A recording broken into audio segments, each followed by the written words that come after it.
1001, 1002, 1003, 1004.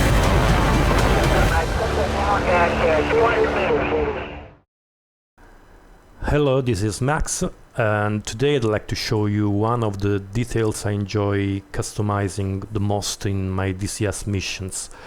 If you watched some of my mission videos, you've probably noticed that I always pay a lot of attention to the audio and the radio communications. Yeah. Brian, let me handle this. Scusi, babidi-boopy? Che cosa? Peter, what are you doing? Speaking Italian. Babidi-boopy? Babidi-boopity-babidi-babidi. Peter, you can't speak Italian just because you have a mustache. Boopity-bapa. Boopa-beepy-boopa-bapa-beepy-bapa. Tu sei un pazzo! As a former musician and audio engineer, I've always believed that a well-crafted sound environment adds a huge amount of immersion to the experience. This may sound a little ironic, but you'll probably notice that my voice doesn't sound nearly as good as the audio you'll hear later in this tutorial. That's because I'm recording this using the built-in microphone from a basic gaming headset. I no longer have my recording studio PC connected to my gaming setup, so reconnecting all my professional audio equipment and microphones will be a little hassle.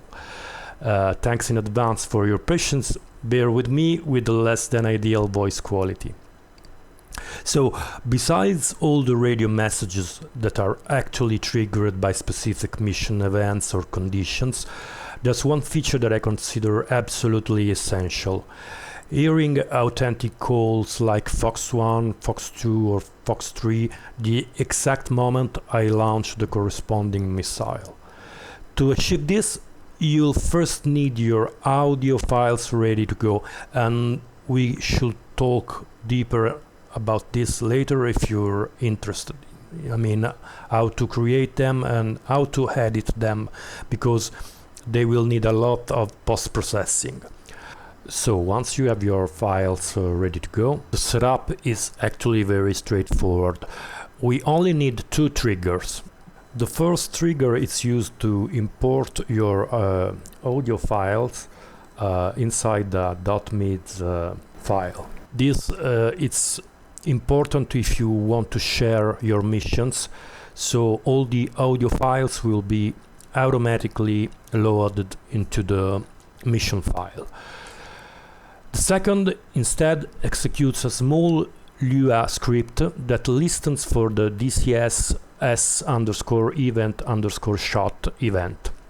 So whenever your aircraft launches a missile, the script identifies which weapon was fired and automatically plays the appropriate radio call, whether it's Fox 1, Fox 2 or Fox 3.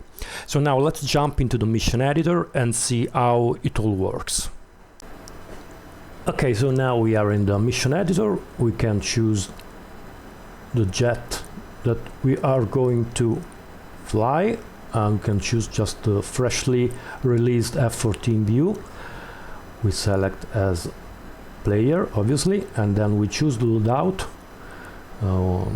Choose our livery that we want, something like this. So we have 2 Phoenix, 3 Sparrow and 2 Sidewinders missiles. Okay, now let's go into the trigger section. We make a new trigger for uploading the audio files inside the mids file. So we set on mission start, we can call it whatever we want, audio files in, and then we choose a condition that we are sure that won't ever happen, like a flag number that we are sure we won't ever use. So flag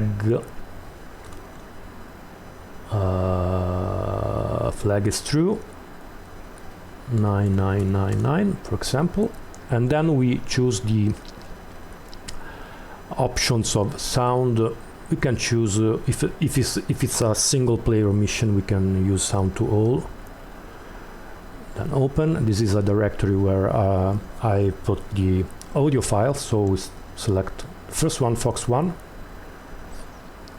We can preview it here. Okay, and then we do the same for the other, so we clone and then choose the other files, Fox 2. Okay, clone, and Fox 3, we don't need the rifle for the Maverick since we are flying in F-14. Okay, now we have to add the trigger for the script. So always on mission start, Fox's script, no conditions, and here we are going to do script, and here we are going to paste all the text of the script that I have somewhere here. Okay, this is the txt file that I will include in the archive with the audio files. So you just have to open, select everything and do copy, come back to the mission editor, here paste it. It's important to expand and check that your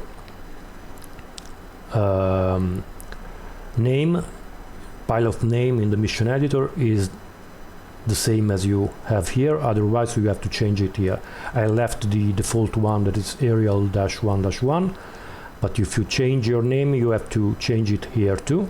And the same for the .ogg, there are the audio files for the missiles, because if you make your file and you have a different name, you have to set that name exactly here, otherwise it won't work. Okay, now we can close, so we can launch the mission.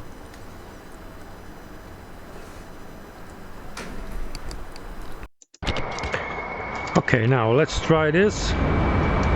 We set the master arm on, we open the ACM panel, and then we select the Sparrow. Box 1. This one is going. We'll try with a Phoenix. Let's take maybe an external view. Fox 3.